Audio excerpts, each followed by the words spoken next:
आदिवासी जय आदिवासी जय आदिवासी आदिवासी उद्योग ऐक्यता आदिवासी उद्योग ऐक्यता आदिवासी महिला ऐक्यता आदिवासी विद्यार्थुల ఐక్యత आदिवासी పెద్దల ఐక్యత जय आदिवासी जय आदिवासी సాధిద్దాం పౌర విభాషలను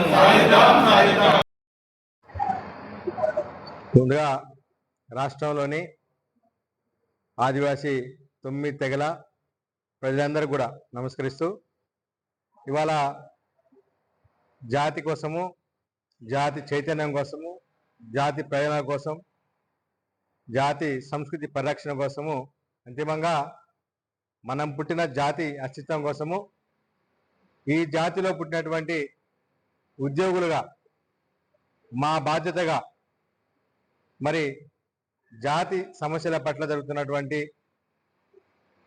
యొక్క సమస్యల పరిష్కారం కోసం న్యాయ పోరాటం అదేవిధంగా ప్రజా పోరాటం ఈ రెండు పోరాటాలకి మనవంతుగా ఏ విధంగా మనం దానికి సహకరించాలని చెప్పేసి గత నెల మరి జూన్ 26న ఉమ్మడి వరంగల్ జిల్లా ఉద్యోగులతోటి జేఏసీ ఏర్పాటు చేయడం జరిగింది.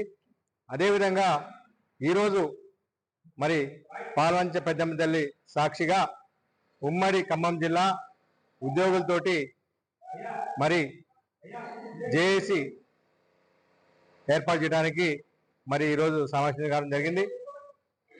మరి అనేక రకమైనటువంటి కారణాలు పక్కన మంత్రుల పర్యటనలు ముఖ్యమంత్రి గారి పర్యటన రేపుంది. అదేవిధంగా వివిధ రకాల పని ఒత్తిడితోటి ఒక పక్కన సర్కారు కార్యక్రమంలో మరి రెవెన్యూ ఉద్యోగస్తులు తలమునకలైనరు. అదేవిధంగా మరి చాలా పనులు ఉన్నప్పటికీ కూడా మరి దాదాపు ఉమ్మడి జిల్లా నుంచి 30 మంది ఉద్యోగస్తులు ఇటు రెవెన్యూ నుంచి ఫారెస్ట్ నుంచి హెల్త్ డిపార్ట్మెంట్ నుంచి అదేవిధంగా పోలీస్ డిపార్ట్మెంట్ సంబంధించిన వారు అదేవిధంగా ఎడ్యుకేషన్ డిపార్ట్మెంటు సింగరేణి డిపార్ట్మెంటు వివిధ డిపార్ట్మెంట్ నుంచి హెచ్డిఎస్ మహిళా ఉద్యోగస్తురాలు ఇట్లా అదేవిధంగా ఈ యొక్క ఉద్యోగస్తులకి మరి మరి సహకారం అందించినటువంటి తుడుందెబ్బ నాయకులు కావచ్చు అదేవిధంగా ఆదివాసీ మహిళా చైతన్య శక్తి నాయకురాలు కావచ్చు వీరందరూ కూడా ఈరోజు రావటము మరి జాతికి శుభసూచకము. ఖచ్చితంగా రాబో రోజుల్లో యావత్ సమాజం కూడా ఒక నమ్మకం పెట్టుకుంది ఆదివాసీ 9 తెగల జాయింట్ యాక్షన్ కమిటీ తుడుందెబ్బ పైన. ఈ రెండు కలిసి యొక్క జాతి ఎదుర్కొన్న సమస్యల పైన ప్రజా పోరాటాన్ని మరి ఉధృతం చేస్తూ 9 డిసెంబర్ నాటికి దాదాపు 1,00,000 మంది పైచీలకు ఆదివాసీలతోటి మానుకోట గడ్డ మీద భారీ ఎత్తున బహిరంగ సభ నిర్వహించడానికి ఇప్పటికే అనేక రకమైన కార్యక్రమాలతో కార్యాచరణ కూడా షెడ్యూల్ రిలీజ్ చేయడం జరిగింది. దానిలో భాగంగానే మరి ఈరోజు సమావేశంలో జేఏసీ ఏర్పాటుకు అంకురార్పణ జరిగింది. ఈ యొక్క వచ్చినటువంటి 30 మంది ఉద్యోగస్తులతోటి మరి యొక్క జేఏసీ ఏర్పాటు అయినందుకు మరి జేఏసీ తరఫున వారందరూ కూడా ప్రత్యేకంగా ధన్యవాదాలు తెలియజేసుకుంటూ రాబో రోజుల్లో ఎవరైతే రాలేకపోయారో అనివార్య కారణాల వల్ల వ్యక్తిగత కారణాల వల్ల వారందరినీ కూడా కలుపుకొని పూర్తి స్థాయిలో జేఏసీని మరింత బలోపేతం చేస్తూ మరి వచ్చే ఆగస్టున మరి ఉమ్మడి ఆదిలాబాద్లో కూడా జేఏసీ ఏర్పాటు ఉంటుంది. వీటన్నిటి తర్వాత మరి తుడుందెబ్బ పక్కన జిల్లా కమిటీలు మండల కమిటీలు అదేవిధంగా ఇప్పుడు ఏర్పడినటువంటి యొక్క జిల్లా కమిటీలు ఉద్యోగ కమిటీలు కూడా మండల స్థాయి వరకు కూడా కమిటీలు వేసుకొని అన్ని డిపార్ట్మెంట్ ఉద్యోగులతోటి అంటే ఉద్యమానికి కావాల్సినటువంటి మరి పోరాటానికి కావాల్సినటువంటి తుడుందెబ్బ శ్రేణులు ఒక పక్కన అదేవిధంగా ప్రజా సంఘాలను కూడా అన్ని ఒక పక్కన పెట్టుకొని అదేవిధంగా ఉద్యోగస్తులను కూడా అందరినీ కూడా ఒక పక్కన పెట్టుకొని రెండింటిని కూడా సమన్వయం చేసుకుంటూ ఆదివాసీ 9 తెగల జాయింట్ యాక్షన్ కమిటీ మరి కార్యాచరణ చేపట్టడానికి సిద్ధమవుతుంది. ఆగస్టు 9 ప్రపంచ ఆదివాసీ దినోత్సవం సందర్భంగా మరి ఉద్యోగస్తులు అందరూ కూడా సంఘాలందరూ కూడా వ్యక్తిగత విభేదాలు విన్నాడి పెద్ద ఎత్తున మరి ప్రపంచ ఆదివాసీ దినోత్సవాల్ని అన్ని జిల్లా కేంద్రాల్లో కూడా పెద్ద ఎత్తున నిర్వహించడానికి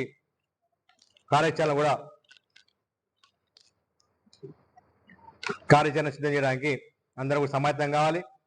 ఎందుకంటే ఇప్పటికే ఉమ్మడి కొత్తగూడెం జిల్లా కేంద్రంగా వలస వచ్చినటువంటి గోరు బంజారాలు ప్రపంచ ఆదివాసీ దినోత్సవాన్ని చేయడానికి వాళ్ళు ఉరుతులవుతున్నారు. కాబట్టి దానివల్ల సమాజంలో తప్పుడు సంకేతం పోయేటువంటి ప్రమాదం ఉంది. ఎందుకంటే ఇప్పటికే 50 సంవత్సరాలుగా దోచుకున్నటువంటి మన హక్కుల్ని దోచుకునేదే కాకుండా ఆఖరికి మన సాంస్కృతిక దోపిడీకి పరాకాష్ఠగా వారు ఆదివాసీ దినోత్సవాలు కూడా నిర్వహించడం సిగ్గుచేటు.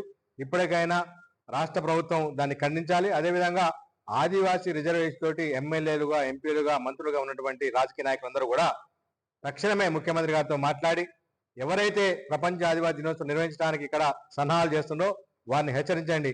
వారికి ఎటువంటి పర్మిషన్ ఇవ్వద్దు. ఖచ్చితంగా ఆ రోజు ఆదివాసీ 9 జాయింట్ యాక్షన్ కమిటీ, అదేవిధంగా అన్ని డిపార్ట్మెంట్ ఉద్యోగస్తులు, అన్ని సంఘాలు, మహిళలు, విద్యార్థులు అందరం కలిసి కూడా చాలా పెద్ద ఎత్తున సాంస్కృతిక కార్యక్రమాలు నిర్వహించడానికి మేము కొత్తగూడెంలో మరి పర్మిషన్ తీసుకోవడానికి గౌరవ కలెక్టర్ గారిని, ఎస్పీ గారిని కూడా మేము కలవబోతున్నాం. దీనికి కావాల్సిన సహాయ సహకారం అందించడానికి జాతిలో పుట్టిన ప్రతి ఒక్కరు కూడా ముందుకు రావాలని కోరుకుంటూ, మరి ఖచ్చితంగా మనందరి లక్ష్యం ఒకటే, చట్టబద్ధ లంబాన్ని తొలగించాలి, నిరుద్యోగ యువతకి జీవో నెంబర్ 3 పునరుద్ధరణ చేయాలి. అదేవిధంగా ఏజెన్సీ 1/70 చట్టాన్ని పకడ్బందీగా చట్టాన్ని అమలు చేయడం కోసం మనందరం కూడా శాయశక్తిలో కృషి చేయాలని కోరుకుంటూ, మరి ఆదివాసీ 9 ప్రజానీకాన్ని అందరికి కూడా మీరు ఎటువంటి ఒక జాతికి కీడు చేసేటటువంటి నాయకుల్ని దూరంగా ఉండి జాతికి మేలు చేసేటటువంటి నిస్వార్థంగా పనిచేసేటువంటి నాయకత్వ ఆధ్వర్యంలో కనుక మీరు మద్దతు ఇచ్చినట్లయితే ఖచ్చితంగా మనం అనుకున్న లక్ష్యాన్ని వచ్చే నూతన సంవత్సరంలో కూడా మనం పొందుతామని తెలియజేసుకుంటూ, జై ఆదివాసీ, జై జై ఆదివాసీ.